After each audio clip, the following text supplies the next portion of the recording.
ನಾನು ರೂಮ್ನ ಇವತ್ತು ಪಳ್ಳನ್ನು ಕ್ಲೀನ್ ಮಾಡಿದೆ. ಹಲೋ ಗೈಸ್, ವೆಲ್ಕಮ್ ಟು ಡಿಮಾರ್ಟಿಸ್ ವ್ಲಾಗ್ಸ್.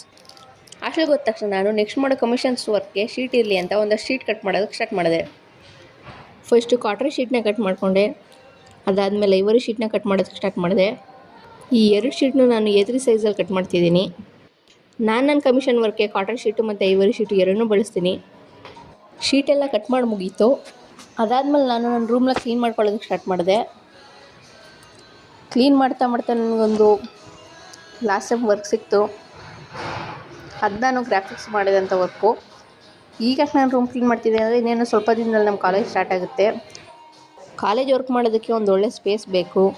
ಅದಕ್ಕೋಸ್ಕರ ರೂಮ್ ಫುಲ್ ಕ್ಲೀನ್ ಮಾಡ್ಕೊತಿದ್ದೀನಿ. ನಾನಂತೂ ನನ್ನ ಗೋಡೆ ಫುಲ್ಲು 3rd ಸೆಮ್ ವರ್ಕ್ನೇ ಅಂಟಿಸಿದ್ದೀನಿ. ನೆಕ್ಸ್ಟ್ ಟೈಮ್ ನಾವು ವರ್ಕ್ ಮಾಡಿದ್ರೆ ವರ್ಕ್ನ ಡಿಸ್ಪ್ಲೇ ಮಾಡೋದಕ್ಕೆ ಜಾಗ ಇಲ್ಲ. ಸೊ ಅದಕ್ಕೋಸ್ಕರ 3rd ಸೆಮ್ ವರ್ಕ್ನ ತೆಗೆದು ಫುಲ್ ಕ್ಲೀನ್ ಮಾಡ್ಕೊತಿದ್ದೀನಿ. ಫೈನಲಿ ನನ್ನ ರೂಮ್ನ ಈ ಥರ ಪಳ ಅನ್ನಂಗೆ ಮಾಡಿದೆ. ಅಷ್ಟರಲ್ಲಿ ನನಗೊಂದು ಕಮಿಷನ್ ವರ್ಕ್ ಸಿಕ್ತು. ಆ ಕಮಿಷನ್ ವರ್ಕ್ನ ನಾನು ನಾಳೆ ಸಾಯಂಕಾಲ ಅಷ್ಟರಲ್ಲಿ ಕಂಪ್ಲೀಟ್ ಮಾಡಬೇಕು. ಏನು ಕಂಪ್ಲೀಟ್ ಮಾಡ್ತೀನೋ ಇಲ್ವೋ ಅಂತ ನಾನು ನೆಕ್ಸ್ಟ್ ವೀಡಿಯೋದಲ್ಲಿ ನೋಡಿ ನೆಕ್ಸ್ಟ್ ವೀಡಿಯೋದಲ್ಲಿ ಸಿಗೋಣ. ಅಲ್ಲಿವರೆಗೂ ಬಾಯ್.